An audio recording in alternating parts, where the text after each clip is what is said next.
One of the things that I think is really going to define how cities are successful in the future is how we can use that technology. This is something that Paula talked about in her opening remarks. We are not trying to be technologically savvy cities just for technology's sake, but how can we leverage the digital transformation to create those vibrant communities? And I'm really excited to bring Jason and Jonathan up on the stage to talk a little bit about how virtual reality is going to make a huge impact in years to come. Thank you, gentlemen. Thank you, Chris.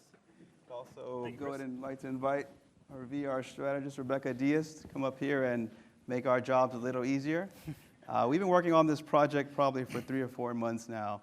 And the concept actually started with the vision that Paula and Jonathan here have really helped us try to recreate. How do you reimagine a future where you have multimodal transportation, full electrification across the seams, and we're already starting to see things about flying drones. So coming up with you put vision with an idea mixed with a really creative crew, and I think you get something really unique that Rebecca here is going to get to show you. But before she does that, Jonathan, you want to talk a little bit more about, one, while it's important to engage, this is probably the first project ever to really try to engage stakeholders to really see the vision of full electrification, smart cities, and even put some imagination around flying cars. So. Sure. So thank you, Jason. And I must start off with the selfish plug. You hear a lot of common themes already in the morning, but the biggest one probably being about partnership. And this partnership with Zpryme started about 5 years ago, and I finally made it on stage to a Zpryme conference. So, woohoo! So hashtag hi, Mom. But in doing that, it really is about partnerships. And I'm going to do another plug because I see my boss right here in the second row. And first and foremost, for our local customers that are here, local residents, thank you for being our customers. We don't take that for granted. That's at the forefront of the senior leadership team's thought process at CPS Energy.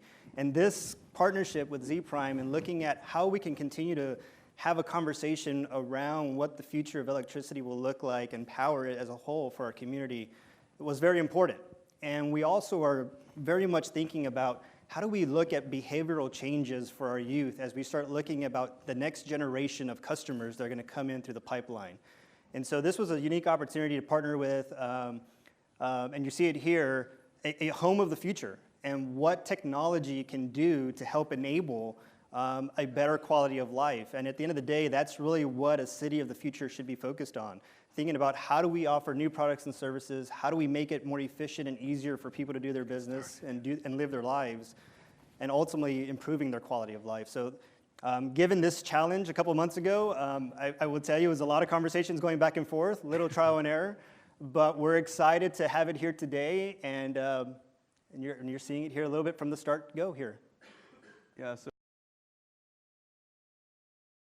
instructor about her day. And if you want to cook. So I must admit, my favorite part here is that you can actually pick up the frying pan and flip your eggs. There we go. Oh, she caught it. Look at that. Oh, lost the bacon. And then we have your app, a seamless app to control multimodal transportation. I think she.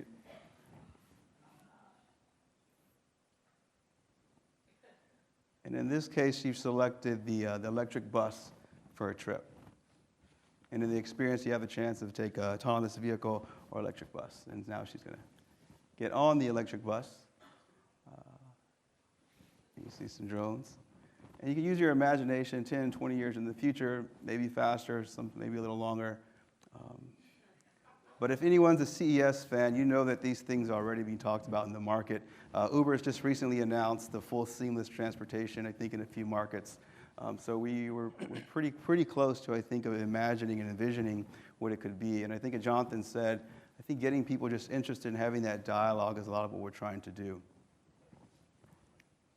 And if you haven't noticed, this isn't San Antonio. There's a few elements of San Antonio here. Did you pass the Alamo yet? Yeah, sorry. Then you start seeing the tower there up north. And so I'll just add that our goal for this, again, is really to start looking at how we can start bringing this awareness to the next generation of customers.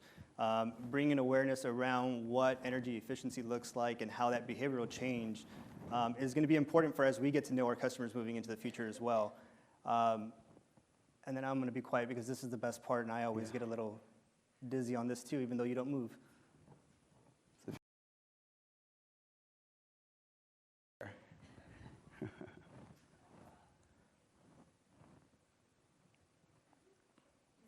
The video does have sound. I mean, the VR does have sound, by the way, to guide you through this. Jonathan and I are kindly narrating for you. Yeah.